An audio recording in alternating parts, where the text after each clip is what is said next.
ამ მოვლენების პარალელურად კი თბილისის მერიის მე-20 სართულზე მთავრობის ხდომა იმართებოდა, რომელიც უკვე დასრულდა. დედაქალაქის მერი გარეთ მიმდინარე აქციასაც გამოეხმაურა. კონკრეტულად რა განაცხადა დავით ნარმანიამ და რაზე იყო საუბარი დღევანდელ ხდომაზე, ამას ჩემი კოლეგა მირიან გორგოძე გვეტყვის, რომელიც პირდაპირ ეთერში ჩაგვერთვება მერიიდან. მირიან, გისმით.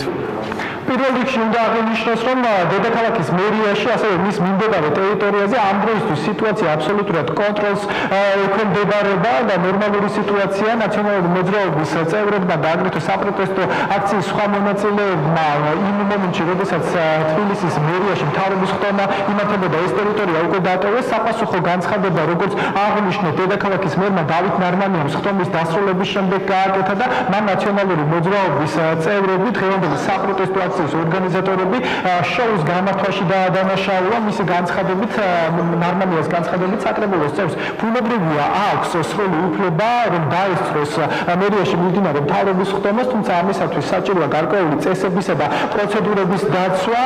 ნარმანიას თქმით, ირაკლი აბესაძემ, საკრებულოს წევრმა, ამის საპასუხოდ გაუმართლებელი, პოპულისტური და არასაქმიანი მიდგომა ამოირჩია. აგრეთვე დედაქალაქის მერმა კომენტარი გააკეთა ნაციონალური მოძრაობის მერების კანდიდატ ნიკოლოზ მელიაზე და მას პროტესტის გამოხატვის ფორმები დაუწუნა. ისინი აპირებდნენ აქ შოუს დადგმას და ჩვენ შოუებისთვის არ ვცვალეო, უამრავი საქმე გვაქვს გასაკეთებელი, ამიტომაც მე ვაურჩევდი სულ შოუმენობას შეეშვან ირაკლი აბესაძეს აქვს მთავრობის ხდომაზე დასწრების უფლება, თუ შესაბამისი პროცედურები, რაც გაწერილი არის რეგლამენტით, იქნება დაცული. თუ ბატონ მელიას რამესთან დაკავშირებით აქვს პრეტენზიები, მას ეს შეუძლია თქვას რასაკვირველი ნებისმიერ ადამიანს აქვს თავისი მოსაზრების გამოთქმის და გამოხატვის საშუალება, თუმცა მე მის ადგილას ფორმაზე დავფიქრდებოდი.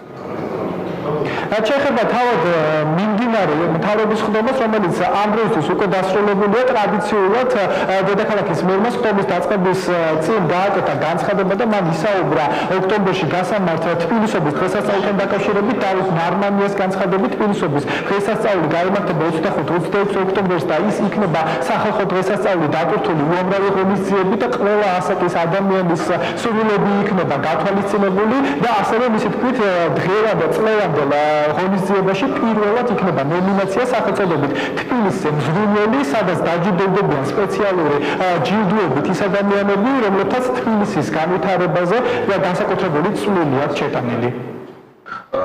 ქალაქ თბილისის მერი პირველ რიგში რასაკვირველია, ეს იქნება სახალხო დღესასწაული, როგორც იყო, თუმცა ამასთანავე ამ ზეიმში უფრო წინა პლანზე მოდის ახალგაზრდული ღონისძიებები, ამიტომ წინა პლანზე უფრო მეტად გამოტანილი იქნება, განსაკუთრებით წლევანდელი ღონისძიება გამორჩეული იქნება იმითაც, რომ წელს ჩვენ პირველად შემოგვაქვს ნომინაცია და ეს ნომინაცია წლების განმავლობაში გაგრძელდება. ეს იქნება თბილისზე მზრუნველი და დაჯილდოვდებიან ადამიანები სპეციალური ჯილდოთი, რომლებსაც განსაკუთრებული წვლილი აქვთ შეტანილი დედაქალაქის განვითარებაში.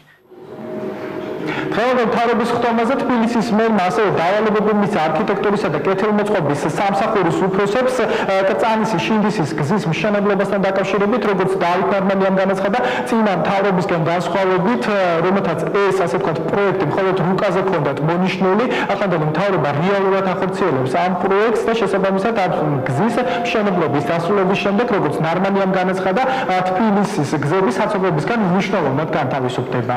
სულ პირდაპირ ჩართვა მერიიდან მთავრობის ხდომის დეტალებზე მირიან გორგოძე საუბრობდა.